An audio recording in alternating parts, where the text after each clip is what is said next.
O salão do Banco Central da cidade era um lugar onde o brilho das paredes de mármore contrastava com a frieza dos olhares. Homens engravatados caminhavam apressados, pastas de couro nas mãos, enquanto seguranças mantinham a ordem com postura rígida. No centro, cercado por jornalistas e curiosos convidados para a demonstração, estava o novo cofre milionário, uma máquina imponente, metálica, que refletia as luzes como se fosse feita para impressionar. O diretor do banco, orgulhoso, falava alto para todos ouvirem. Senhores e senhoras, apresento-lhes a mais moderna tecnologia de segurança. Este cofre é inviolável. Ninguém, absolutamente ninguém, conseguiria abri-lo sem a combinação correta. A plateia aplaudiu. Alguns riram com ar de desprezo ao pensar em ladrões ou qualquer pobre coitado que ousasse tentar. Os engenheiros do projeto, de ternos alinhados, mostravam-se confiantes. Um deles completou. Pode-se gastar horas, dias, até meses tentando forçá-lo, mas não abriria sem o código. Foi nesse clima que entrou João, o faxineiro. Camisa gasta, calças com manchas de produtos de limpeza, sapatos velhos que mal brilhavam no chão encerado. Carregava consigo apenas um balde e um pano de chão. Passou despercebido no início, até que um comentário irônico de um dos seguranças o colocou no centro da atenção. Ei, João, você que limpa tudo por aqui, acha que conseguiria abrir um cofre desses? A sala explodiu em risadas. Os engravatados gargalhavam, alguns se inclinavam para olhar o faxineiro de cima a baixo. João, em silêncio, apenas pousou o balde no canto, levantou os olhos e respondeu com calma. Me dá só alguns segundos. O riso aumentou. Jornalistas anotavam, pensando que ele só queria aparecer. O diretor do banco, divertido com a ousadia, cruzou os braços e disse: Está bem. Mostre-nos, João. Mostre em quantos segundos um faxineiro consegue fracassar diante da melhor tecnologia do mundo. Todos se afastaram, criando um círculo em volta do cofre. João caminhou devagar até a máquina, passou a mão pelas bordas metálicas, fechou os olhos por um instante. O silêncio caiu. Os engenheiros trocavam olhares debochados, alguns cochichavam. Ele vai se envergonhar. Vai ser bom para todos verem o lugar dele. Mas João não se abalava. Seus dedos deslizavam pelas ranhuras, como quem escuta algo que ninguém mais ouvia. 1 segundo. 2. 3. O diretor do banco, impaciente, já se preparava para rir de novo quando, com um simples movimento preciso, João girou o disco do cofre, pressionou um ponto quase invisível e, clique. O som ecoou como um trovão no salão. O cofre, considerado inviolável, abriu-se diante de todos em poucos segundos. O silêncio que se seguiu foi sufocante. Os risos morreram na garganta. Jornalistas deixaram cair as canetas. Os engenheiros estavam pálidos, incrédulos. O diretor do banco, de boca aberta, parecia incapaz de respirar. João, com a mesma calma com que pegava um balde de água, apenas se afastou e disse: O segredo de qualquer fechadura não é a força, nem a tecnologia. É entender como ela respira. E saiu caminhando devagar, enquanto a multidão explodia em gritos de espanto. O eco metálico do clique ainda reverberava no salão quando o cofre, pesado e imponente, abriu lentamente diante de todos. O silêncio era tão absoluto que se podia ouvir o zumbido das lâmpadas no teto. Ninguém acreditava no que tinha acabado de acontecer. O inviolável fora violado, em questão de segundos. O primeiro a reagir foi um dos engenheiros, que correu até o cofre, examinando as engrenagens internas como se pudesse encontrar alguma falha. Passava a mão pelo mecanismo, ajustava os óculos nervosamente e murmurava: Não, não é possível, não havia como. Nós testamos dezenas de vezes. Ele não tinha a combinação. Não tinha. Outro engenheiro, trêmulo, murmurou quase sem voz. Ele simplesmente ouviu a máquina. O diretor do banco, que antes exibia um sorriso orgulhoso, estava agora pálido. Sua garganta seca não conseguia emitir nenhuma palavra. Ele olhava para João como quem olha para um enigma vivo, algo que ultrapassava sua compreensão. Enquanto isso, os jornalistas começaram a se agitar. Câmeras foram levantadas, flashes dispararam, microfones foram estendidos. Um deles gritou: João, como você fez isso? É verdade que conseguiu em menos de 10 segundos? Insistiu outro. O senhor sabia a combinação? João, ainda calmo, não respondeu de imediato. Pegou seu pano de chão, limpou as mãos engorduradas pelo contato com o cofre e disse simplesmente: trabalho neste lugar há anos. Ouço o som das engrenagens quando limpo os corredores à noite. Aprendi a reconhecer quando o metal conversa comigo. Não é truque, é atenção. A resposta simples caiu como um choque. Enquanto alguns jornalistas anotavam freneticamente, outros apenas se entreolhavam, tentando entender como a genialidade podia vir de alguém que todos consideravam invisível. Os seguranças, que antes riam, estavam imóveis, como estátuas. Um deles cochichou para o colega. Eu juro que vou pensar 2 vezes antes de rir de alguém de novo. Mas nem todos reagiam com humildade. Um dos engravatados, sentindo o peso da vergonha, tentou virar o jogo. Isso foi sorte. Uma coincidência absurda. Não se pode considerar sério o que aconteceu. Um faxineiro não pode ser mais esperto que os engenheiros que criaram este cofre. A multidão explodiu em murmúrios. Alguns balançavam a cabeça em negação, outros vaiavam. O próprio diretor, suando frio, levantou a mão pedindo silêncio. João, disse, a voz embargada, você tem alguma ideia do que fez? Acabou de provar que nossa tecnologia, anunciada como a mais segura do país, pode ser vencida por alguém, em segundos. João apenas o encarou, sem arrogância, mas também sem se diminuir. Não fui eu que venci. Foi a soberba de vocês que perdeu. Aquela frase, curta e certeira, caiu como uma martelada. Os jornalistas a anotaram imediatamente, já imaginando as manchetes. Faxineiro humilha engenheiros de cofre milionário, soberba derrotada em segundos. Enquanto a confusão crescia, alguns funcionários do banco, que conviviam com João todos os dias, começaram a chorar discretamente de emoção. Conheciam a rotina dura dele, as horas gastas limpando pisos e janelas sem nunca ser notado. Ver agora todo aquele salão de engravatados em silêncio diante de sua simplicidade era como assistir a um mundo de cabeça para baixo, um mundo onde a justiça finalmente se revelava. Naquela mesma noite, as imagens do feito já corriam pelas televisões e redes sociais. Vídeos mostravam claramente o momento em que João, com calma absoluta, abriu o cofre em menos de 10 segundos. Milhares de comentários se multiplicavam. Herói invisível expõe o orgulho dos poderosos. Faxineiro ensina o que os doutores não sabem. Respeitem quem vocês não enxergam. E enquanto a cidade inteira comentava, no silêncio de seu quarto simples, João apenas guardava seu pano de chão e suas ferramentas de limpeza, como se nada tivesse mudado. Para ele, aquilo não passava de mais um dia de trabalho. Mas o mundo, lá fora, nunca mais o veria da mesma forma. Na manhã seguinte, a cidade inteira parecia respirar um só assunto: o faxineiro que havia aberto em segundos o cofre milionário considerado inviolável. As manchetes estampavam sua imagem, alguns jornais usavam fotos borradas da transmissão, outros criavam ilustrações exageradas com ele ao lado do cofre aberto.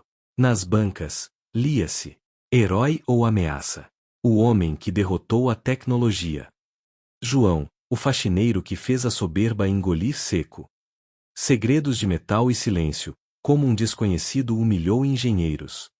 Enquanto o povo comentava nas ruas, rindo da cara dos engravatados que o haviam zombado, os diretores do banco estavam em pânico. Reuniram-se às pressas em uma sala blindada, com papéis espalhados e vozes alteradas. Não podemos permitir que isso continue, gritou um deles, batendo a mão na mesa. Se admitirmos que um faxineiro abriu o cofre, quem confiará em nosso sistema de segurança? A imprensa já transformou o homem em lenda. Rebateu outro, suando frio. A cada hora surgem novos vídeos, memes, comentários. O povo está do lado dele.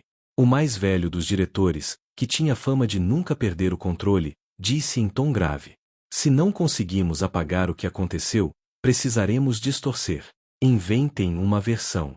Digam que ele tinha informações privilegiadas, que foi treinado secretamente, qualquer coisa que tire dele o mérito. Enquanto tramavam contra João, ele seguia sua rotina simples.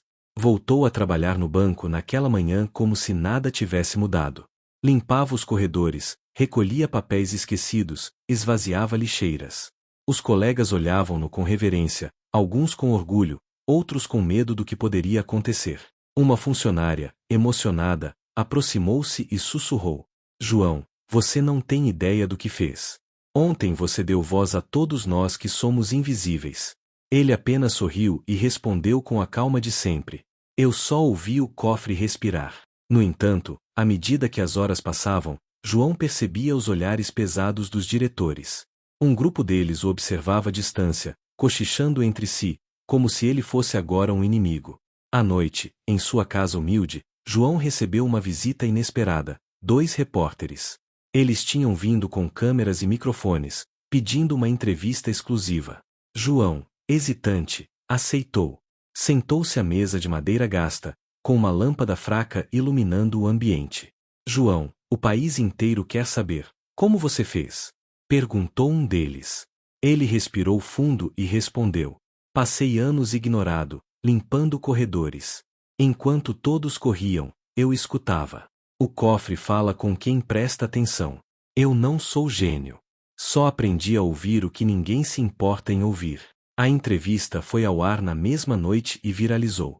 Milhares compartilharam suas palavras. Para muitos, João deixava de ser apenas o homem que abriu um cofre, tornava-se símbolo de humildade, de resistência e de sabedoria prática contra a arrogância. No entanto, o outro lado se movia rápido.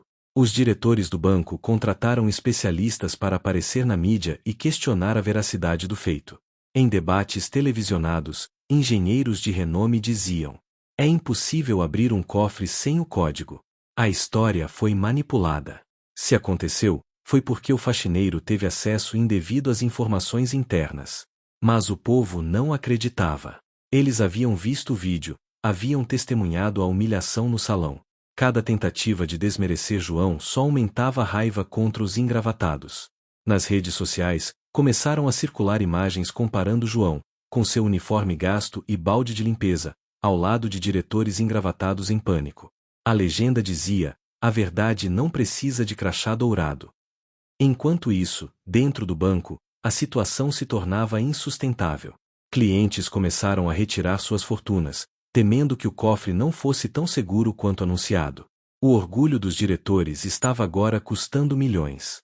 E todos sabiam de quem era a culpa, ou melhor, quem havia revelado a verdade. Mas João, mesmo sem querer, já não era apenas um faxineiro. Era um símbolo que os poderosos precisavam destruir, ou reconhecer. Os diretores do banco estavam encurralados. A cada dia, mais clientes retiravam dinheiro, mais investidores ligavam exigindo respostas, e mais manchetes estampavam a derrota deles diante de um simples faxineiro. O orgulho ferido se transformou em desespero. Reunidos numa sala escura, falaram como conspiradores. Se não derrubarmos esse homem, seremos nós os derrubados, disse um deles, a voz trêmula de raiva. O povo já o chama de herói. Se não criarmos uma sombra sobre sua imagem, nunca recuperaremos nossa autoridade, acrescentou outro. O mais velho, de olhar gelado, concluiu. Então vamos criar a sombra. Se não há falha nele, inventaremos uma. Decidiram preparar uma armadilha pública. Chamariam jornalistas, clientes influentes e até autoridades da cidade para um novo teste de segurança. Colocariam João diante de outro cofre, ainda mais avançado, mas que secretamente teria um mecanismo alterado para impossibilitar qualquer abertura sem a combinação. Assim, o faxineiro fracassaria diante das câmeras, e sua imagem seria destruída. Enquanto isso, João vivia como sempre. Ainda varria corredores, limpava janelas, recolhia o lixo esquecido. Mas já não podia andar pelas ruas sem ser parado. Crianças corriam para abraçá-lo, adultos lhe apertavam a mão com respeito, e idosos o olhavam com lágrimas nos olhos. Para todos eles, João não era apenas o homem que abriu um cofre. Era o símbolo de que alguém invisível podia, sim, enfrentar e expor a arrogância dos poderosos. Certa noite, ao chegar em casa, encontrou a pequena praça do bairro cheia de vizinhos. Haviam colocado velas, cartazes improvisados com frases de apoio e até desenhos de cofres abertos com a inscrição: João, o nosso tempo em segundos. Ele ficou emocionado, mas também preocupado. Eu não quero ser ídolo de ninguém, disse a um vizinho. Só fiz o que sabia fazer. O homem respondeu com firmeza. E é exatamente por isso que você é diferente. No dia seguinte, os diretores anunciaram o grande evento. A mídia cobriu com entusiasmo, como se fosse uma revanche. Faxineiro do cofre terá novo desafio, diziam as manchetes. Alguns jornalistas suspeitavam de armação, mas o espetáculo era grande demais para ser ignorado. João foi chamado sem opção. Disseram que precisava provar diante de todos que não tinha enganado o país. Ele aceitou, mas em silêncio. Sabia que havia algo errado. Não era costume os diretores pedirem demonstrações públicas. Mas também não recuaria. O salão estava lotado. Câmeras, flashes, repórteres, curiosos. O novo cofre era ainda mais imponente, com luzes digitais e sensores espalhados. O diretor do banco, agora com um sorriso falso, apresentou-o com ironia. Eis aqui a versão definitiva. Se nosso funcionário conseguir abri-lo, reconheceremos diante de todos. Mas se falhar, que fique claro, sua fama não passou de um equívoco. A plateia murmurava. Alguns torciam por João, outros aguardavam sua queda. Os diretores se entreolhavam, seguros de que o plano daria certo. João caminhou até o cofre. Seus dedos tocaram o metal frio, seus ouvidos buscaram o som das engrenagens. Mas logo percebeu, algo estava diferente. O cofre não tinha ritmo, não respirava. Era como um corpo sem vida, preparado para ser armadilha. Ele entendeu a intenção na mesma hora. Olhou em volta. O povo o observava com esperança, os diretores com malícia. O peso era enorme. Ele poderia desistir e ser chamado de covarde, ou tentar e falhar diante de todos. Mas, ao invés de se ajoelhar diante da armadilha, João ergueu a voz. Este cofre não é feito para guardar riquezas. É feito para enganar pessoas. O salão inteiro silenciou. Os diretores gelaram. João então se virou para o público, ignorando a máquina atrás dele. Não importa se abro ou não este cofre. O que importa é que vocês viram com seus próprios olhos o que aconteceu da primeira vez. Não deixem que transformem a verdade em mentira só porque ela fere o orgulho dos poderosos. O povo começou a murmurar em apoio. Alguém gritou: "Nós acreditamos em você, João." Outros seguiram. Logo, o salão inteiro ecoava aplausos e gritos de apoio.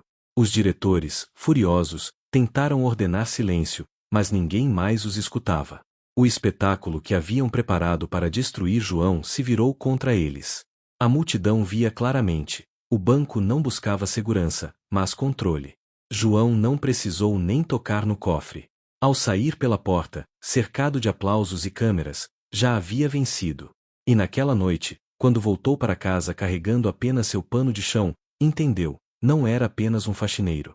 Tornará-se, sem pedir, a prova viva de que a humildade pode desmontar em segundos aquilo que o orgulho leva anos para construir. O banco não conseguiu apagar o estrondo que ecoava pelas ruas. O evento, planejado para ridicularizar João, saiu do controle e se transformou em prova da manipulação dos diretores. As imagens do povo gritando em apoio ao faxineiro viralizaram em questão de horas. Manchetes surgiram em todos os cantos. Eles tentaram armadilhar, mas a verdade venceu. João cala os poderosos sem sequer tocar no cofre. A humildade que abriu portas maiores que cofres. Enquanto isso, os diretores eram arrastados para audiências públicas, pressionados por políticos, clientes e investidores. Alguns tentavam se justificar dizendo que apenas testavam a fé do público, mas ninguém acreditava mais. O banco, antes símbolo de força, agora era lembrado como palco de arrogância derrotada. Do outro lado, João caminhava pelas ruas como de costume. Ainda usava as mesmas roupas simples, ainda levava consigo o balde de limpeza. Mas agora era diferente. Cada pessoa que passava lhe oferecia respeito. Crianças corriam para abraçá-lo, mães o chamavam de exemplo para seus filhos, e idosos o cumprimentavam com lágrimas nos olhos. "Você nos mostrou que até quem varre o chão pode mudar a história", disse uma senhora, apertando a mão dele. João sorria, mas não deixava a fama subir a cabeça. Continuava a repetir a mesma frase. Eu só ouvi o cofre respirar. Com o tempo, universidades quiseram entrevistá-lo, especialistas tentaram estudar sua técnica, empresas o convidaram para palestras. Ele recusou quase todas as propostas. Não queria palco, não queria se transformar em produto. Aceitou apenas uma, diante de jovens de uma escola pública. De pé, diante de adolescentes curiosos, disse com simplicidade: "Não importa o que vocês façam na vida, Nunca deixem que riam de vocês por serem humildes. Porque, às vezes, é justamente a humildade que ouve o que ninguém mais consegue escutar. O auditório inteiro aplaudiu de pé. Os diretores, humilhados e sem crédito, foram substituídos. O banco precisou investir em mudanças profundas, mas já era tarde. A confiança do povo nunca mais seria a mesma. A história registrada nos jornais, nas redes e nos corredores ficou para sempre. O dia em que um faxineiro derrotou engenheiros e diretores em apenas alguns segundos. João, por sua vez, voltou para casa naquela noite e olhou para seu pano de chão. Segurou-o com carinho, como se fosse lembrança de quem sempre foi. Não precisava de cofres, títulos ou fortunas. Sabia que seu valor já estava gravado onde ninguém poderia apagar, no coração de cada pessoa que testemunhou sua coragem. E assim, o mundo nunca mais esqueceu a cena em que alguém, rindo dele, ouviu a resposta que ecoaria para sempre. Me dá só alguns segundos. E em segundos, tudo mudou.